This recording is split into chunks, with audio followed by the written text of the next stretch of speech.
And if you think you can stop us, don't forget, I'm...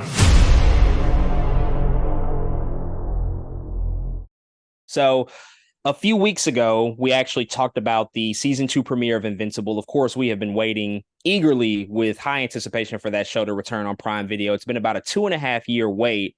We also knew coming into it, at least we both did, that this was going to be a season which was going to be broken up eventually. It wasn't going to all air at one time. It was going to air the first 4 episodes this year and then come back with the latter half of the second season at some point in 2024. And so we talked a little bit about that first episode, and we wanted to come back and actually review really overall the events of the remaining 3 episodes from this first half of season 2, but especially what took place in the mid-season finale, which just came out this past Friday on Prime Video. And so we're going to get into spoilers eventually and talk about some of those specifics. But before we do that, I just kind of want to get your general snapshot and opening thoughts about this first half of season 2, especially the finale and the events that occurred there. But then also, what are your thoughts about the fact that these first 4 episodes have now come, and now we have to wait an additional, who knows how many months before we get the remaining half of season 2. So there's going to be a little bit of a longer wait until we finish out the rest of the story. So how did you feel that they sort of left things on a, I guess, somewhat of a cliffhanger with the end of this first half of season 2? Man, the show is so interesting to me because as I watch it, I'm happy to get these episodes. Everything is just moving, so not slow, but it's just an interesting release strategy coming into this thing, man. And I wonder how I think we'll all, I guess, latch on to this show as with this release strategy with the 4 and 4. It's just I think I like it so much. I'm already like, dang, we're at the halfway point. And I don't know, it feels weird, and it feels like by the time this thing does roll back around, I'll have to remember everything that was happening, if that makes sense. And I'll have to be like jog my memory, like, oh yeah, that's what happened in that first half of this season. But right now, as it is, I'm still having a great time with the show. One of the things I love about Invincible is just being able, I think, to insert characters that feel like they service the story. And every time I feel like in Invincible, they're like, you're like, oh, it's going to be a throwaway character. Oh, that person's not going to matter. They find a way to go, no, they're important, and they have their own story, and they have their own way to continue the story as well. So I really love what Invincible is doing there, man. But this story seems to get more and more complicated, and that's one of the things that I love about it. There's never a right or a wrong or good or a bad. There's always this nature or this tendency for people to think bigger than whatever is in front of your face when it comes to whatever Mark is going through or whatever is happening throughout the season, man. So I still really love Invincible. The action is still fire. Really, nothing has changed too much, but this release schedule is just I'm worried.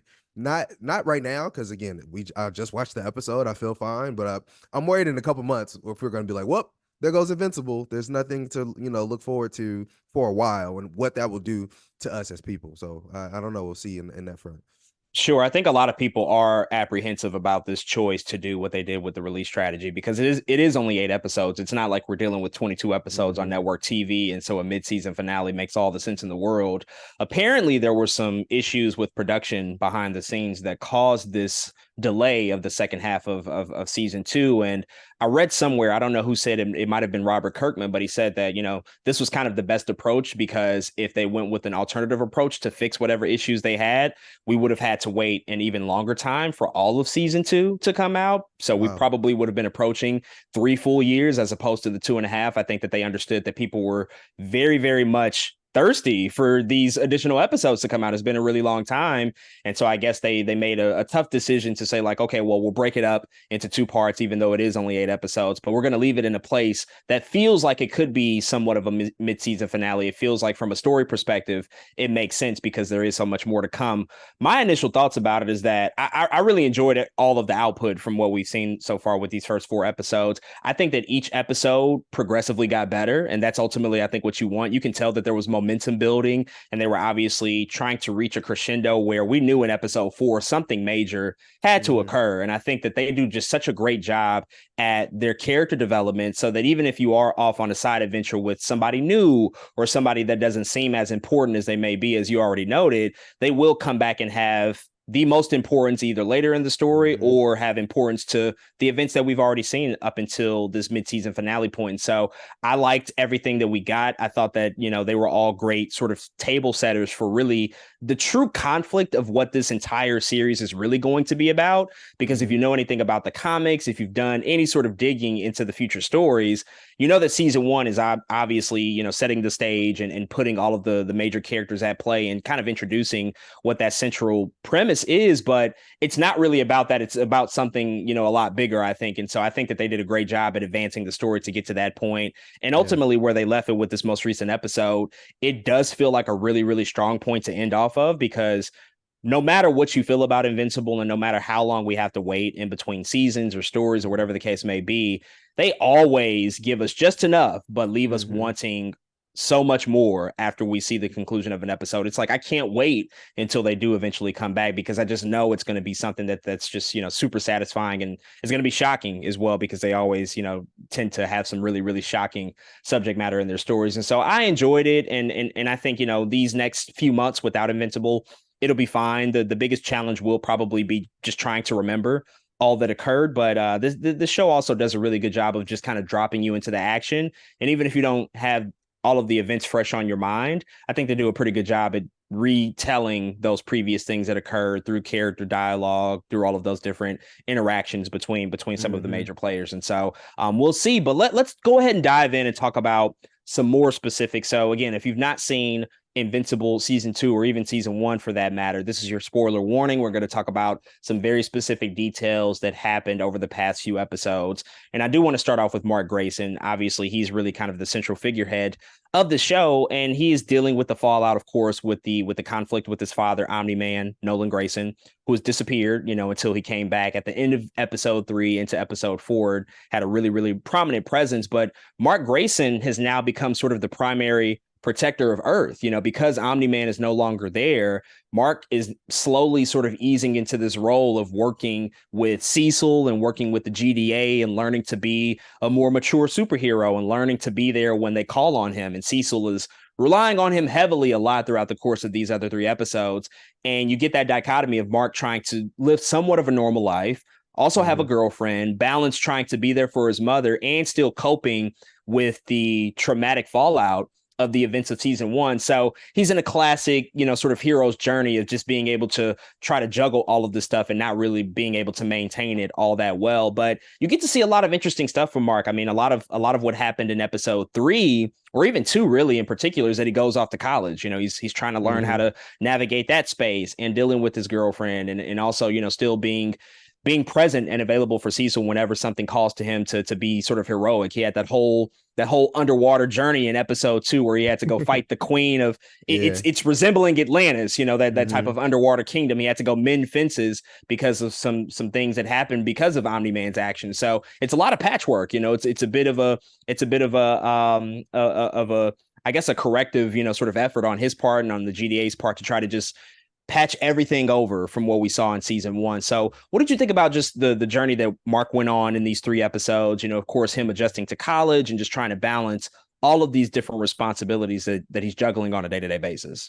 It's such a interesting, I think, premise to have to go through. And it we find ourselves, I think, in these really cool, I think, character pockets of plot to like wait to play out. And for Mark, it's like, I don't want to be like my dad. That is like his thing right now. And him trying to figure out, I guess, his own role in that, right? In which the mid last season, he's getting trained by him. And here we are in a whole new world where he is trying to be the least like his father, who created all this chaos and did all this killing. And it's interesting to find whatever that through line is going to look like for him, because we're watching it in real time, but it looks really sad. And it's like, damn, where's your therapist, Mark? Like, you need to talk to somebody that's not your girlfriend, not your mom, because they're all also going through that same trauma that Mark is going through. And so I keep finding myself like, this dude, all superheroes in general need a therapist, but this dude Mark is really going through it right now, especially everything you just said, but just watching his mom in general was like actually, I think, also hurting him as well, man. And so I really like how he's trying to take action. And it's funny because he keeps finding himself in these moments where you think he's going to sound like Omni Man when he says something, and he does. You're like, wait, Mark, what is that? Why did you say that? Or why did you feel like that? And even Cecil in this new job tries to catch him like, that's exactly what your dad was saying. I'm like, damn, that is what his dad would say. But as somebody who's rooting for the protagonist, that Mark isn't like his dad. So it's really interesting because I feel like we are kind of in Mark's shoes sometimes and watching the show and being frustrated because Mark's not like his dad, but the rest of the world is going to paint him as such. So I think it's a very interesting journey to go on here, man. But man, you really said it. It's really juggling all of this that makes it interesting, right? That makes it this show like, oh, what's going to happen in these different facets of life, man. It's interesting work being done. And I think a part of it too is sort of the need and the desire on his part to want to overcompensate because of the destruction and the damage that happened in the season 1 finale. We know that thousands of people died in that fight between Omni-Man and Invincible, and really it just leveled the entire city. I mean, it's on the scale of a terrorist attack on U.S. soil. It's that type of event that's had these profound repercussions across the entire country. And of course, I think Mark, knowing that he had somewhat of a hand in that, even though obviously Nolan is really the perpetrator of all that violence. Mark was trying to save the city and save civilians. He just couldn't match up to his father, but he feels inside like, in addition to not wanting to turn out like him, I need to do everything that I can to try to save all of these different communities. I need to go to this underwater kingdom and try to mend fences. I need to go to Thraxia, which we saw him, venture out to in episode 3, before ultimately running back into his father. He feels the need to want to do all of this just because of that guilt that I think he's carrying on his shoulders because of what happened. And that's a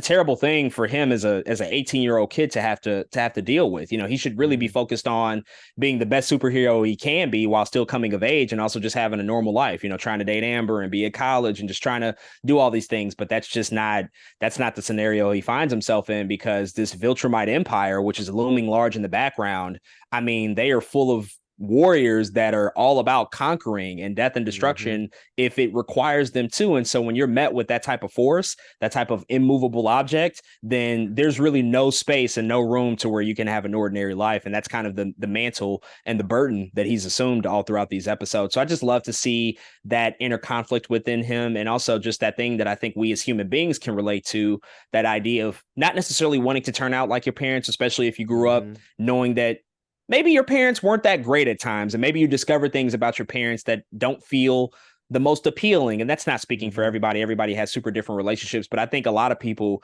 do go through that experience of, oh, I don't want to turn out like that person in my family. I want to do everything that I can to not be like them. And then as you get older and as you go through more life experiences and you start to understand perspective and things that are out of your control that you really can't influence in any way, you ultimately find out then, like, wow, this is a little bit more complex than I thought. And maybe I am turning into this person, not to any fault of my own, but the world is just such a force that will throw so much shit at you, again, that is out of your control. There's very little ways around that sometimes. And so it's a very interesting, I think, dynamic to play with Mark and where he's at in his journey right now as a hero.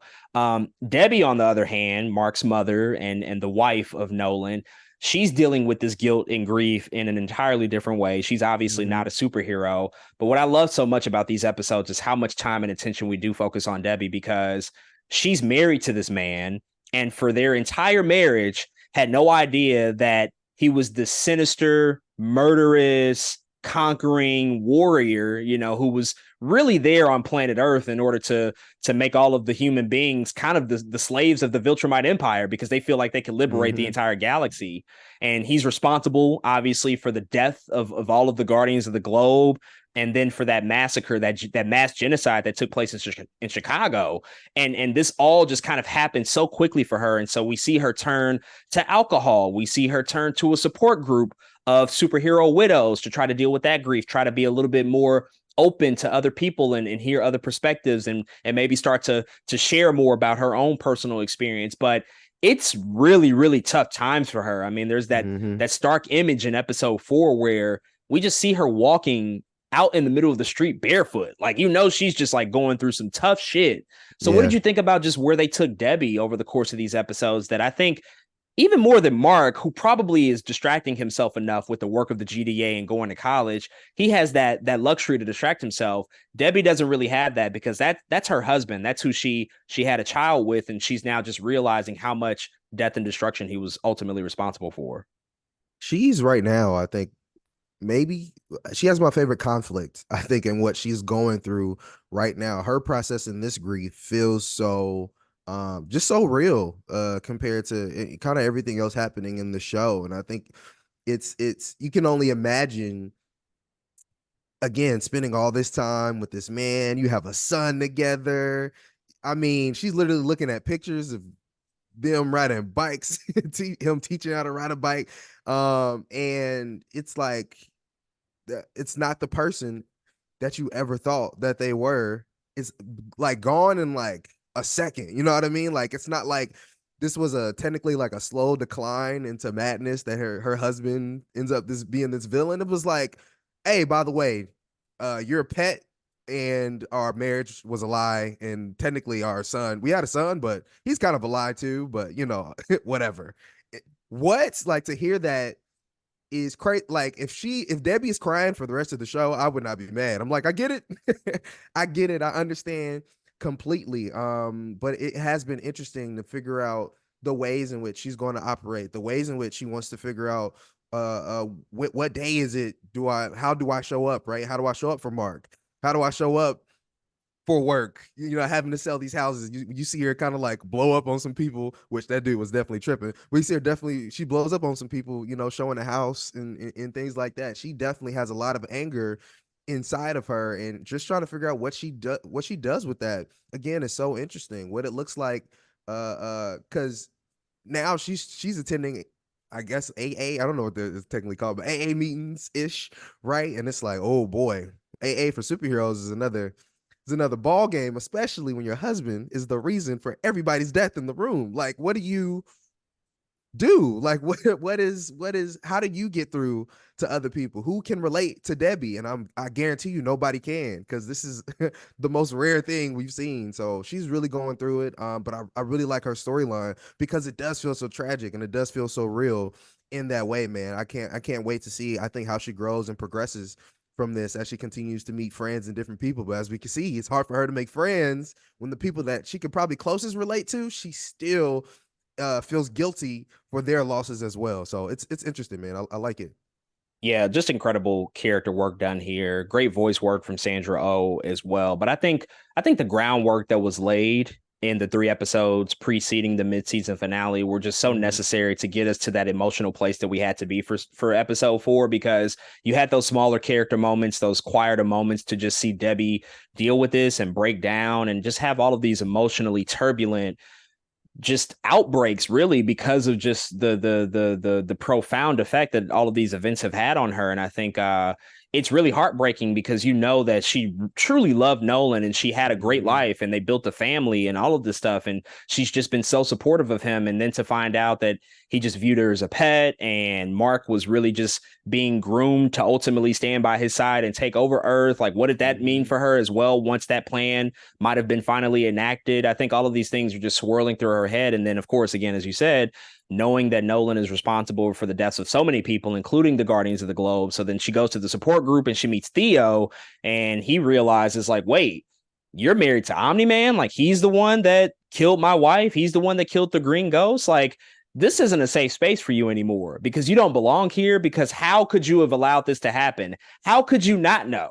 And now she has to also carry that guilt of like, damn, how did I not know that all of this was going on underneath the surface? Like, that's also added pressure. And it's not her fault. That's really the tragic thing. Like, that's not her fault at all. Like, Nolan was an expert at being able to hide that. That's his whole mission. That's the reason that he was sent to Earth, was to do this in secret. But there's no denying that she's now going to have to also carry that. Like, wow, I was married to this man for what, 20 something years. And this all just went underneath me. And I had no clue until it ultimately happened. And it was far too late at that point. that's terrible. That's just so bad, to really deal with that. So I just love that we do spend a lot of time seeing that interaction between her and Mark and them trying to patch up even their relationship. And there are those small moments where, he goes off to college and she's texting him and she's like kind of over texting him. She's sending a lot of messages and he's not really responding, or he's being super short. And she's just like going back and forth trying to figure out like what to say. She wants to tell him that she misses him, that she loves him. She's trying to show so much love to him, but also still allowing him his independence and space. And she's juggling that as well. And I think that that's just like, that's very reflective of a lot of mothers, who have to kind of deal with, sending their kid off to the unknown, being just fearful of what the real world is going to ultimately hold for them, because now Mark he's an adult, he's a grown man, and there's really nothing more to protect him. So just great stuff, great character work there overall. And really with Omni-Man and Nolan, I mean, he's the elephant in the room, and they held his return until the end of episode 3, and we really don't see him back in full force until episode 4, where we ultimately find out what he's been doing this entire time after he disappeared from Earth after the events of season 1. How did you feel about that decision, knowing that he is just such a huge presence for the show? And quite honestly, because he is so evil and bad, at least on the surface, he's kind of delicious as a character. We kind of want to see more of him as much as we can. We gravitate towards anti-heroes and villains, right? And so how did you feel about their decision, in the comics, of course, in the story, but also here now translating that story into animation, the decision to just keep him at bay, to not really see him at all in any meaningful capacity until the 4th episode? I love it. It's the right thing to do. I think he already left his presence on the world, and even though he might not have shown up, he literally, you can see him in almost every character that we come across, because they're either looking for him, or they're trying to grieve the idea of him, or they're grieving family because of him. Everything that all the energy kind of in the show is still Omni-Man. And I think you can have a character and have their presence in the show without having to show them, without having them to have dialogue. And I think that's powerful, because then by the time you see them again, you have your thoughts about them too, right? You might feel a little resentment, or you feel for the characters who do have resentment, or you feel like there's confrontation, there's need to be said too. And so those 3 episodes feel like preparation almost for like, what are we gonna say when we see that nigga Omni-Man? What are we gonna do when we see Omni-Man? Not only that, but it gets you interested in the state that you'll see him in before you even see him. You're like, okay, how are we gonna see him? Where is he gonna be? Gonna look like? Is he gonna apologize? Like, all of these things again start to pop up in your head. But I think it makes it a really good choice not to include him in any of the episodes, have all the other characters drive their stories forward with his actions. I think it's just really good writing, and I think it's a good choice. To the end, by the time you see him, it feels fruitful. It feels like, oh yeah, we got some stuff we need to talk about. Let's resolve some of these ideas and things that we need to talk about. So yeah, I think it's very well done on their part. Yeah, I mean, it gets you to come back week after week as well, because you are just wondering and asking yourself, if you don't know the comics, you're like, well, where is he at? Like, what did he do after he just committed this mass genocide in Chicago? He's responsible for all these thousands of people's deaths. He has to answer for that, right? And you just want to know and understand like what is going through his head, because when we do see him leave at the end of season 1, like, he looks remorseful. He's crying. Like, he's not leaving in a fit of anger. Like, the man has a lot of emotion as he's leaving after he just pummeled his son's face into the fucking ground. Like, you're just like, well, what's going on here? Explain yourself, like, talk, like, tell us what's happening internally in your soul. What are you feeling right now? So every week, even though we're pivoting and we're focusing on other stories and supporting characters, that looming question is always in the back of your head. Like, well, what the hell is Omni-Man doing right now? We know he's not gone. What can he possibly be up to in this very moment? And I think that's obviously just great and brilliant storytelling to make people to come back. But in addition to that, what Invincible does so well is the fact that they do have such a large roster of really, really well-developed characters, so that even though Omni-Man wasn't present for pretty much 3 episodes, we could still focus on these other people, and it never felt boring, at least to me. I was always super interested, and there were always things that kept me coming back to understand, like, well, who is this new character? And even like a person like Angstrom Levy, who we talked about in the first episode, we don't really see him again at all, but we know that his actions in episode 1 are going to be important. And so you're also thinking about that, and you're thinking about just all these other people that have a role in this. And so I think that they just have such a deep bench that the disappearance and the absence of Omni Man, it doesn't really matter because we know he's going to come back, but ultimately there are so many interesting stories to really tap into here. But speaking of other characters, I do want to talk about Alan the alien, because in episode 3, they do something really interesting for really the first half of the entire episode. We get to see a little bit of backstory about Alan, where he comes from, his home world, the planet of Europa, and also really what his, I think, purpose in this entire story is going to be. But ultimately, Alan, who we did meet in season 1, what we see here is that, he goes to Earth. He's on a mission to really just find out what's happening with Nolan and the presence of the Viltrumite Empire. And he finds out that Nolan and Debbie have a son. And of course, I think that would spark fear in a lot of people's minds. Like, oh my God, he has an heir. He's going to work together to conquer Earth. Like, this is going to be just an unstoppable force that we can't contend with. But what they find is that Mark is completely unaffiliated with the Viltrumite Empire. He's half human. He's growing up to become a hero. He's a good guy. Like, he doesn't have these ulterior motives. And in addition to that, Alan is working on behalf of this coalition who's, sort of forming to try to combat this threat. Thaddeus is the main guy who's, sort of sending Alan on these missions.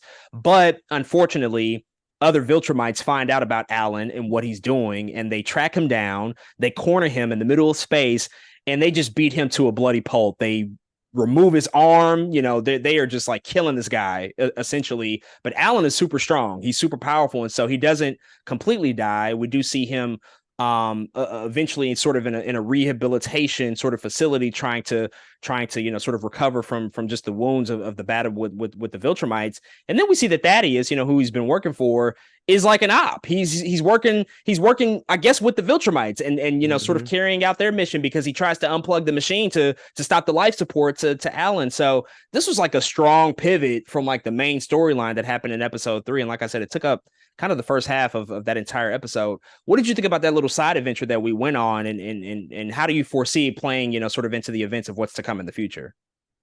Well, first, I absolutely loved it. I think Alan is just a good character, because they did such a good job of like putting him on the table and kind of fleshing him out really fast to a point where we can understand his story and then still feel for his story at the same time. I really appreciate that. But now, also shout out to Seth Rogen. The dude is just, everything he touches turns to gold right now. I don't know. Seth Rogen's on fire.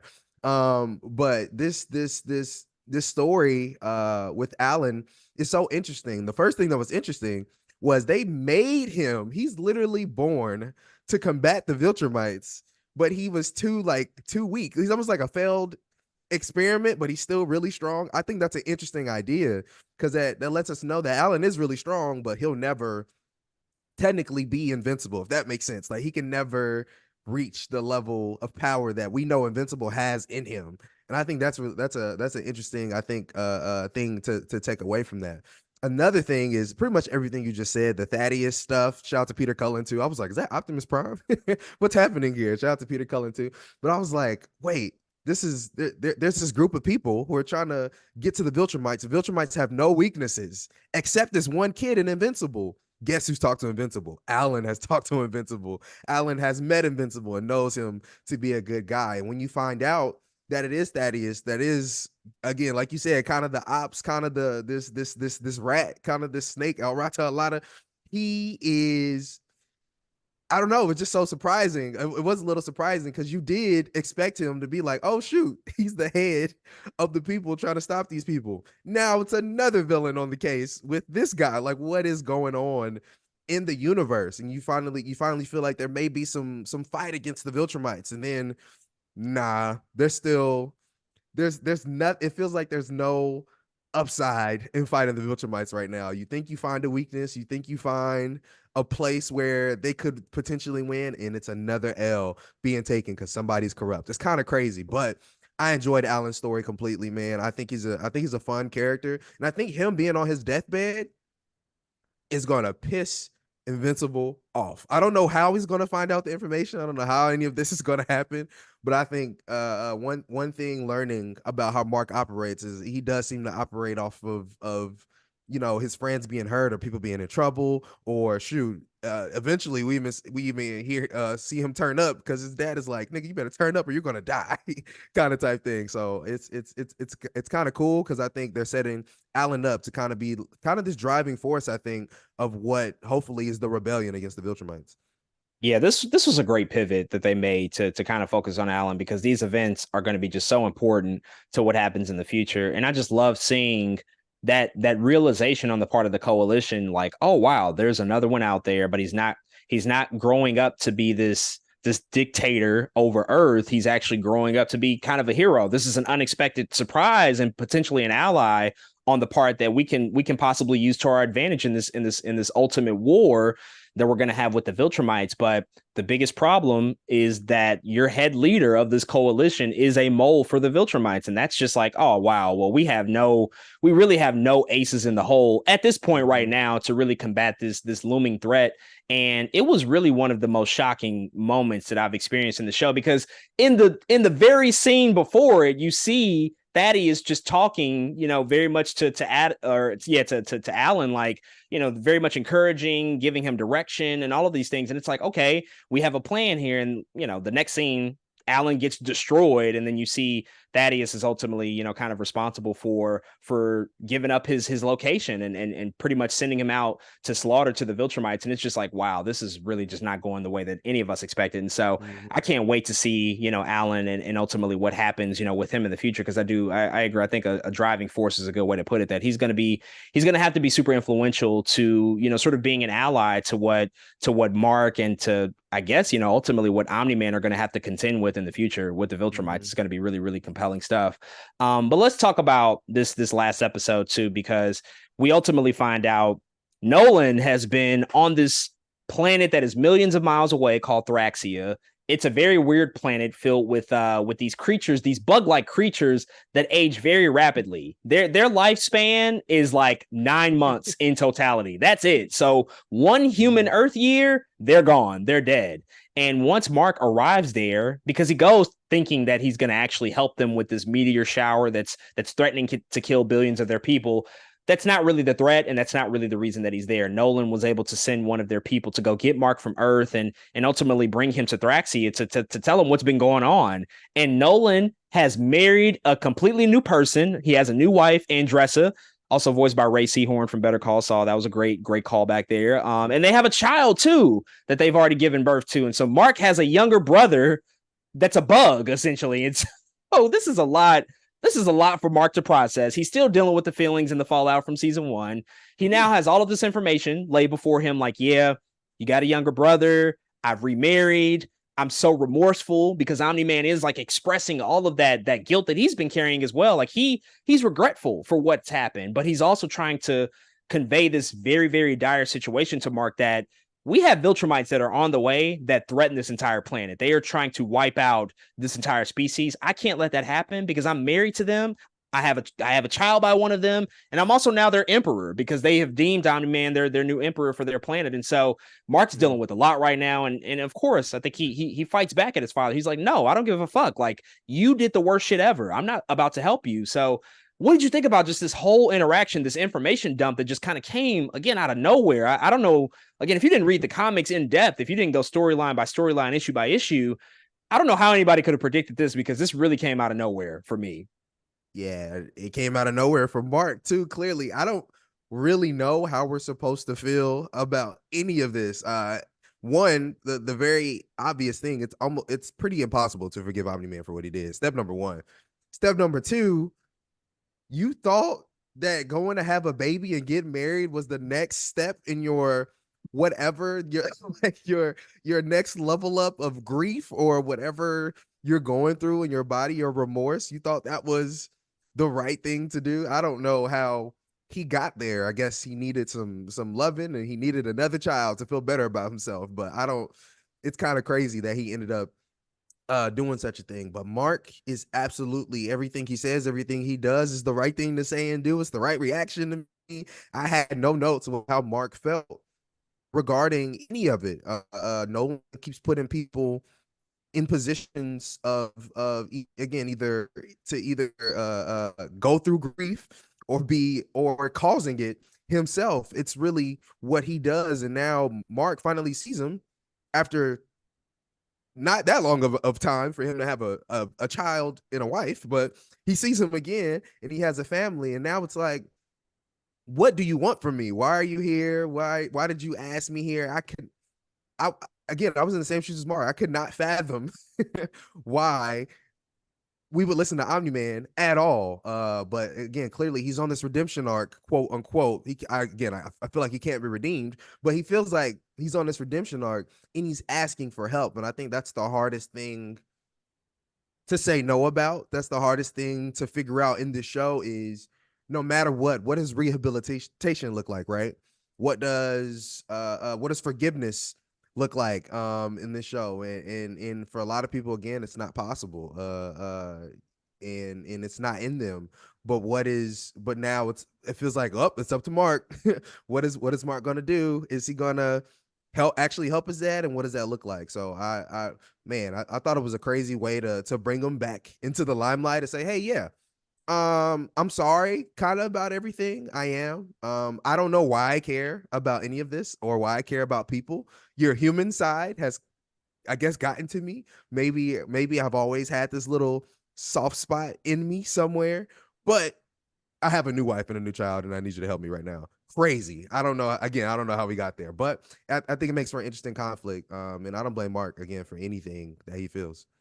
It's really fucked up. Nolan coerced him in that way to get him to come help him and then just, drops all of this info on him. I mean, it's such a crazy scenario to be in because on one hand, completely agree with everything that you just said. I mean, there really is no forgiving Omni-Man for what he did. I mean, you have to really ask yourself, especially dealing with these superhero stories, like, how far can one go before we say, like, yeah, man, we cannot fucking forgive you for that? It's like we've seen countless times heroes, anti-heroes who go on that path and that journey of rehabilitation. I mean, even before, this modern day superhero, sort of media golden age that we've existed in, think about a Darth Vader in Star Wars and think about what we've seen out of his character, knowing that he used to be good, but in the course of turning to evil and becoming Darth Vader, the man is responsible probably at his own hands for thousands of people, but in reality, he's more responsible for millions and millions. That Death Star, boy. Billions of deaths. Like, bro, we're talking catastrophe on massive levels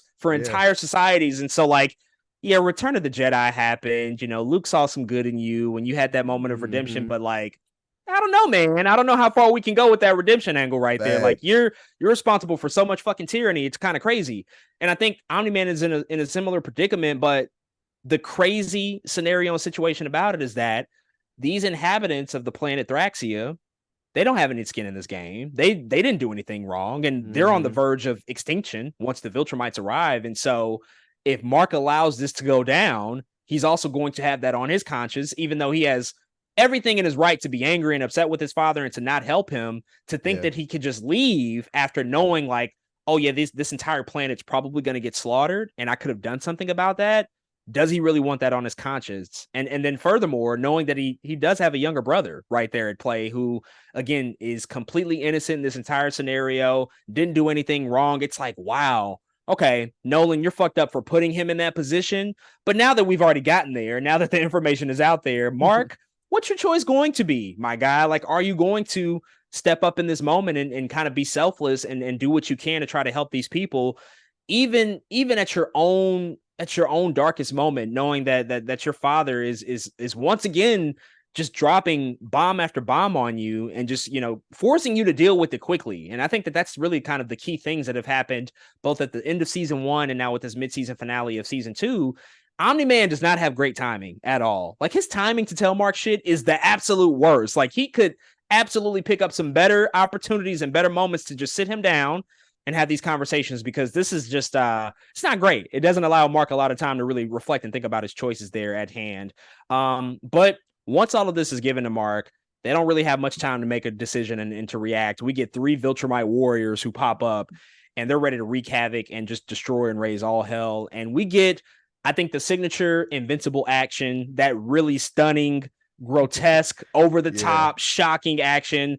The fights are crazy. Limbs are being tossed left and right. Guts are spilling out of people's bodies. It's fucking ridiculous. And ultimately, this battle, though they are able to somewhat save Thraxia, a lot of Thraxians still die at the hands of the Viltrumites, and it's a significant cost. We see that Mark is nearly killed. Nolan has his spine snapped. He thought he killed Lucian. He thought he killed Lucian, the Viltrumite warrior, but he did not actually finish him off, and he comes back to pretty much snap his spine in half. So much has been lost in this situation. What did you think about this battle? What it meant for those characters, the state that they're left in, and then finally Craig, that high-ranking sort of Viltrumite official who shows up, voiced by Clancy Brown. He seems to be another big baddie that's going to be of significant importance moving into the future. So, what were your thoughts on just those final few moments of this episode? Man, that fight between Omni-Man and what'd you say his name was? Lucian? I should be calling him the Black Viltrumite, bro. Is crazy because how was the man still moving with his guts hanging out of his stomach, bro? I just could not figure out. Both intestines just hanging out freely. Just hanging out, and he makes his last ditch effort to fuck Nolan up. I'm like, bro, you shouldn't even be breathing, Viltrumite or not. Whatever is going on with your body is not okay that you are alive right now. But I really love the action, man. It's where Invincible, I think it's where it shines, man. We haven't been able to see, I think, a lot of animated action to this degree of gore. We really don't get that often. And so anytime Invincible there's a fight like this, or Nolan is slicing limbs off and doing all kind of crazy stuff, it's always kind of welcome because wow, this is brutal.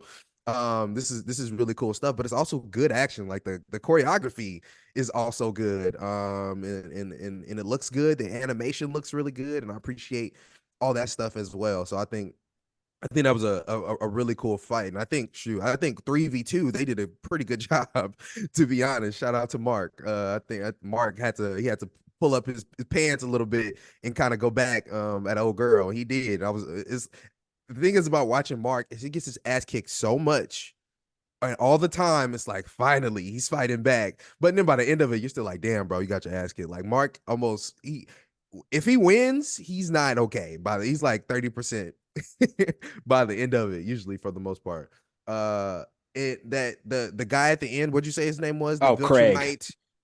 Captain. I don't know what his real title is, but Craig, man. Wow.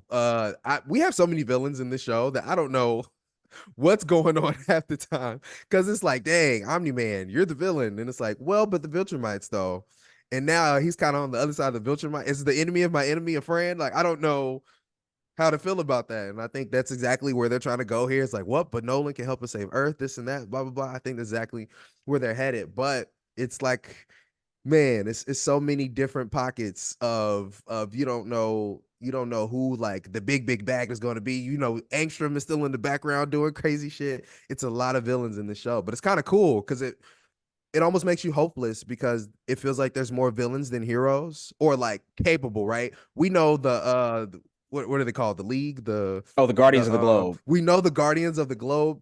One Viltrumite will take all them out. I mean, they are useless, boy. We know.